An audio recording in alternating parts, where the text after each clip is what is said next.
afternoon mga kasaka. Nag-spray po ako ngayon ng insecticide. Ngayon po ay sinusolid ko po ang pag-spray sa ilalim at saka sa ibabaw. Pero po ito ay medyo mahinang timpla lang. Dati kung tatlong takal, dito mga isa't kalahating takal lang po. Dahil ito po ay mga bata pa, hindi pa naman masyadong kakayanin niya ang tapang ng insecticide. Kaya kailangan po ay medyo mahina lang ang timpla. Ito po ay okra. Sa 9 na araw na po ito pamula ng tinanim. Ito po ay ating nilagyan na ng abono. Ngayon po ay ganito lamang po ang pag-spray. Dapat yung ano niya, yung puno niya at saka yung dahon, lalong lalo na sa ilalim, ay lalagyan mo siya ng insecticide para hindi na makaakyat ang mga insekto.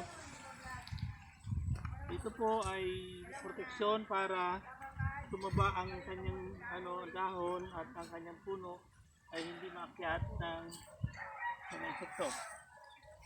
Dito po mga kasaka, kung nais nyo naman, paki-like and share na lang po yung aking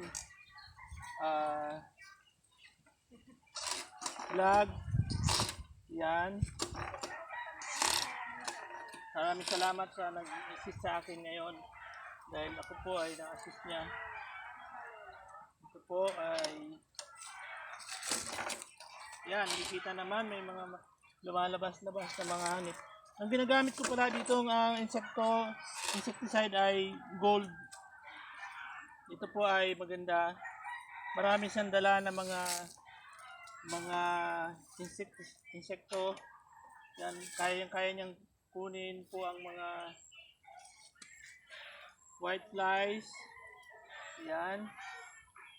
At mga iba pa ay langgam, kaya rin niya po. Systemic po pala ito. Ito po ay tumatagos sa buong sistema ng halaman. Kaya po ay ito maganda. So, mga kasama, nandito na lamang po ang aking short video lang po muna dahil may pupuntahan na aking kasama. Yun, sana po maibigan nyo. Yan. Dapat tutukan nyo ang puno at ang ilalim ng dahon ng halaman. Ito po ay okra. 9 na araw na po ito. Yan po. Maraming salamat. Sa masusunod na video na naman po ay mag-upload po ako ng para dito sa mga halaman ko na ito. At masusundan natin hanggang paglaki po dahil ito po ay maliit pa. Ito po ay pag lumaki na makikita nyo po. At mag-aabono pa tayo. Foliar. Ayan po. Yan. Ang upunan. Nakailang minuto na ay.